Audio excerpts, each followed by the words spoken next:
Assalamualaikum warahmatullahi wabarakatuh.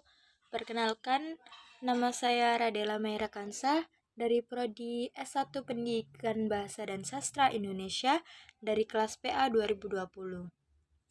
Di sini saya akan mempresentasikan tentang hubungan bahasa dan instruksi pembacaan.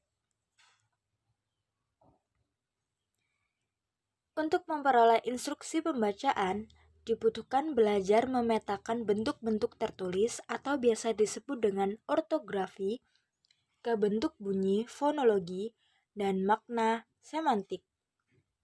Bahkan untuk ortopedi alitik, di mana ada hubungan reguler atau quasi-reguler antara graphemes dan phonemes. Belajar membaca adalah upaya yang sering kali penuh dengan kesulitan. Oleh karena itu, instruksi membaca yang efektif penting untuk mendukung anak-anak kepada para pembaca yang terampil untuk mengurangi kekuatan apakah instruksi pembacaan awal harus fokus pada hubungan antara cetak dan suara atau pada hubungan antara cetak dan makna. Yang pertama adalah ciri khas pelatihan gaya bicara fonik, yang di dalamnya anak-anak terpapar secara intensif pada hubungan termasuk bunyi bahasa, phonemes, atau huruf yang mewakili mereka, graphemes. Yang terakhir seringkali disebut sebagai petunjuk bahasa yang terfokus dengan makna. Apabila penandasan ditempatkan pada mempelajari makna kata-kata tercetak, sebelum pelatihan membaca, para partisipan terpapar pada pemetaan dan semantik untuk kata-kata novel. Tujuan utama membaca adalah untuk mengakses arti kata-kata dan ini seharusnya menjadi prioritas dari pendekatan instruksional. Meskipun sulit untuk memahami makna pengejaan, hal itu mungkin masih diperoleh pada awal pengembangan membaca. Kerangka teoritis. Kerangka teoritis untuk membaca instruksi menentukan dampak dari membaca. Instruksi pembacaan membutuhkan kerangka teoritis untuk membaca langsung. Pemahaman membaca merupakan konsekuensi dari keterampilan bahasa fonologis dan lisan. Selama pelatihan membaca, murid memperoleh pemetaan dari cetak ke suara dan mengakses makna yang belum pernah ada mengenai pengetahuan bahasa lisan. Ada bukti bahwa keterampilan pemetaan seperti membaca password dan keterampilan pemetaan dengan makna suara seperti tercermin dalam tugas-tugas vocabulary di mulut adalah memprediksi kinerja pemahaman membaca secara diam.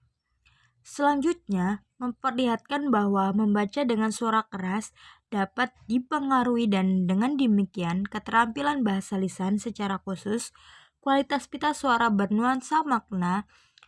Wawasan ini memiliki aplikasi mendalam untuk mengetahui sejauh mana berbagai bentuk pelatihan membaca. Studi yang sekarang kami bangun adalah serangkaian model komputasi membaca untuk menyelidiki peran rezim pelatihan yang berbeda dengan belajar membaca.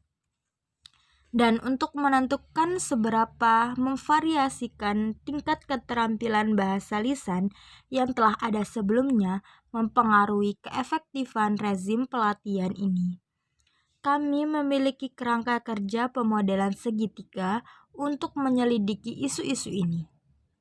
Kerangka ini sesuai penggunaan jalur-jalur pembacaan yang berbeda, yaitu sebagai tanggapan terhadap paparan pada lingkungan bahasa. Melakukan pendekatan pemodelan lainnya. Selain itu, model itu membuat banyak jalur untuk membaca, sehingga memungkinkan penyelidikan pembagian sistem baca.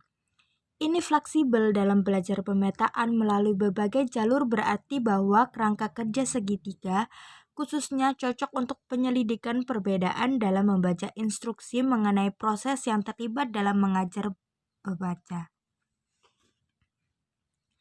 Jadi, kami membangun 3 simulasi yang berbeda menggunakan model segitiga, masing-masing dengan tingkat yang berbeda keterampilan bahasa lisan pra-kewicaksaraan yang hadir dalam model sebelum belajar untuk membaca di bawah kondisi pelatihan yang berbeda. Sekian presentasi dari saya, kurang lebihnya mohon maaf. Wassalamualaikum warahmatullahi wabarakatuh.